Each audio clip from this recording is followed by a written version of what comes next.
In the heart of a desolate countryside, atop a wind-swept hill, stood an ancient mansion known as Hollow Hill House. For decades, it had been abandoned, its windows dark and lifeless, its once grand facade now crumbling and overgrown with ivy. Locals whispered of eerie lights and ghostly figures seen in its windows at night, and they avoided the house at all costs, especially after sundown. One stormy evening, a young man named Thomas, new to the area and unaware of the house's sinister reputation, found himself seeking shelter from the torrential rain. As the wind howled and the sky roared with thunder, he spotted the old mansion in the distance.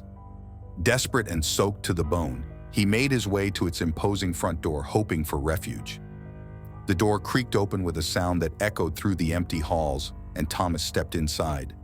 The air was thick with dust and the scent of decay. As he wandered through the dimly lit corridors, illuminated only by the occasional flash of lightning, he couldn't shake the feeling that he was being watched. In the parlor, Thomas found an old, dusty armchair and decided to rest for a while. His exhaustion overcame him, and he soon drifted into an uneasy sleep.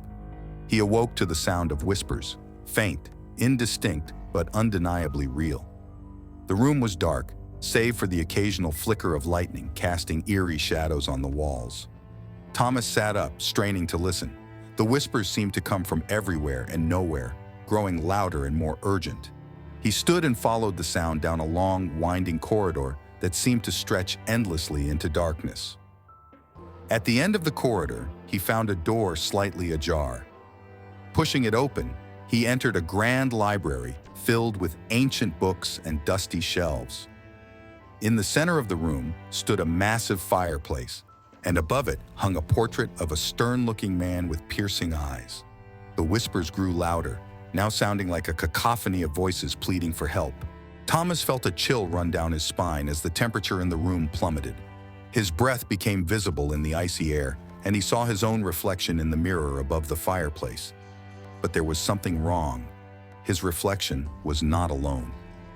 Standing behind him was a shadowy figure, its eyes glowing with a malevolent light. Paralyzed with fear, Thomas watched as the figure reached out towards him. He turned to face it, but there was nothing there. The whispers turned into a deafening roar, and the room began to spin. He felt himself being pulled towards the fireplace, as if an invisible force was dragging him into the very depths of the mansion. With a final, desperate effort, Thomas broke free and fled the library. He raced through the dark corridors, the whispers now echoing in his mind, threatening to drive him mad. He burst out of the front door and into the stormy night, never looking back. The next morning, the storm had passed, and the townspeople found Thomas huddled at the edge of the village, shivering and incoherent. He babbled about the whispers, the shadowy figure, and the haunted mansion on Hollow Hill. No one believed his tale, dismissing it as the ravings of a man driven to madness by the storm. But Thomas knew what he had experienced.